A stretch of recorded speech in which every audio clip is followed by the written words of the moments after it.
Le jeudi 5 juin, Rima Hassan, Greta Thunberg et les 10 autres membres de l'équipage du Madeleine, un voilier en route vers Gaza, annoncent changer de cap. Leur objectif annoncé, porter secours à des migrants soudanais en détresse au large des côtes libyennes. Une fois sur place, ils découvrent une embarcation en train de couler. Un navire des gardes-côtes libyens, que Rima Hassan présente à tort comme égyptien, est déjà là. 4 migrants refusent d'y monter. Ils se jettent à l'eau, préférant risquer la noyade plutôt qu'un retour en Libye. Selon les mots de Rima Hassan elle-même, ils seront maltraités. Et les personnes exilées risquent d'être renvoyées en Libye, où elles le savent pertinemment, elles vont être maltraitées. Elle filme la scène en direct sur Instagram.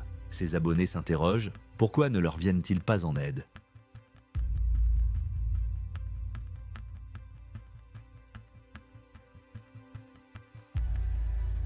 Rima Hassan improvise cette explication. Ils étaient une trentaine, quarantaine.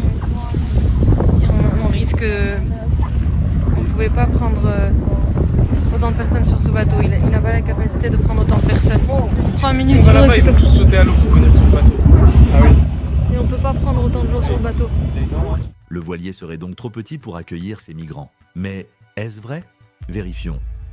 Le voilier en question, le Nordia Vandam 64, rebaptisé Madeleine, est un voilier de croisière confortable et raffiné. Il offre environ 90 mètres carrés d'espace utilisable, pont et intérieur compris. À bord, 12 personnes dont Rima Hassan et Greta Thunberg. Cela représente en moyenne 7,5 mètres carrés par passager. Par ailleurs, une analyse des images de l'embarcation des migrants contredit les propos de Rima Hassan. On y voit entre 20 et 25 migrants, et non une quarantaine comme elle l'a affirmé.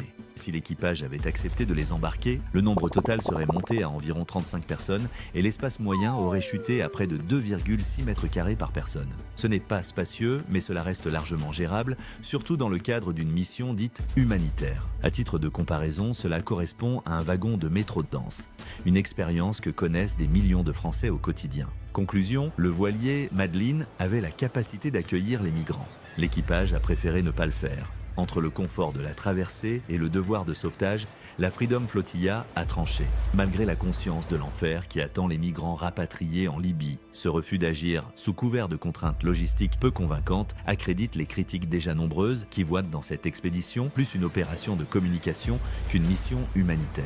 Et pourtant, de nombreux médias ont mordu à l'hameçon et relayé l'épisode comme une preuve d'engagement et de bravoure.